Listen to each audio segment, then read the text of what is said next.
Naglabas ng sariling opinyon ang award-winning aktor na si John Arcilla matapos kumalat ang cheating conversation umano ni Maris Racal at Anthony Jennings. Sa Facebook, inamin agad ng batikang aktor na hindi niya binasa lahat ng screenshot na ibinandera ng ex-juwa ni Anthony na si Jam Villanueva dahil ayaw niyang mangusga ng tao. Nagsisimula pa lang ako, nakaramdam na ako ng iya sa sarili ko. Ba't ba ako magbabasa ng isang private na convo? Sabi ng OA pero awkward yung pakiramdam, sabi niya sa post. Paglilinaw niya, hindi ko rin sinasabing mali ka kung tinapos mong magbasa. Nilatagan ka ng ebidensya, nag-imbestiga ka, kanya-kanyang choice lang naman.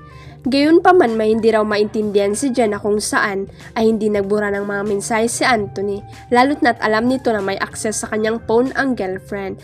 Bakit hindi binura? May mali anong pakay? Parang may plano, parang may hindi magandang balak. Tayo na naman, sambit niya. Patuloy ni Jan, lahat naman tayo dumaan sa pagkabinata pero hindi ko makuha na habang may tinutorture kang girlfriend dahil binigyan mo naman ng access sa CP mo. Isang banda, may ine-expose ka or may bala ka naman i-blackmail na isa pang babae. Patuloy ni Jan, lahat naman tayo dumaan sa pagkabinata pero hindi ko makuha na habang may tinutorture kang girlfriend dahil binigyan mo naman ng access sa CP mo.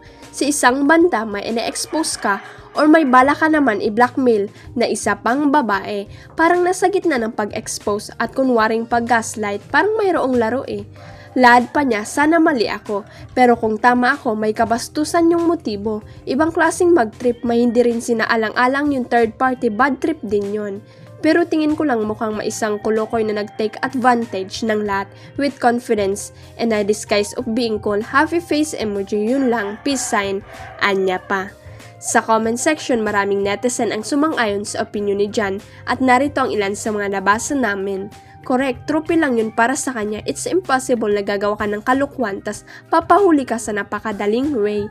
Agree ako, kaso dapat inisip ni Maris na mali yung ginagawa niya. Alam niya na ang tama at mali. Ginawa niya pa din ang mali kahit alam niya pagkakamali din. I agree, feeling ko user si Guy for his career. Sabi nga ni Christian Albert Gasa, hindi binura ni Guy dahil ipinagmamalaki niya na nakabingwit siya ng artista. In short, trophy. Grabe, very talented talaga si Sia, ang panganay ng celebrity couple na sina Marian Rivera at Dingdong Dantes.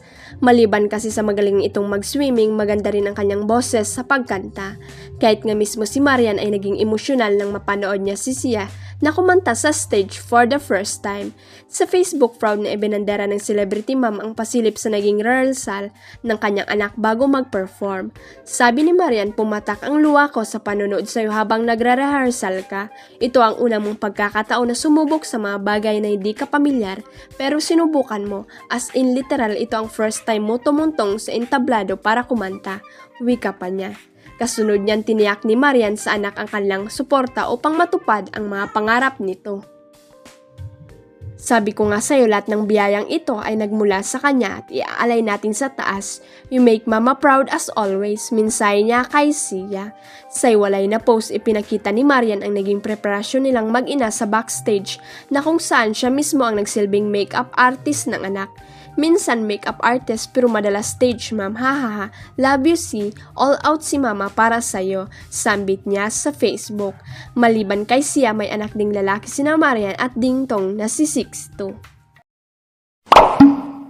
Huwag kalimutang i-click ang subscribe button at i-ring ang notification bell para sa latest at legit chika updates.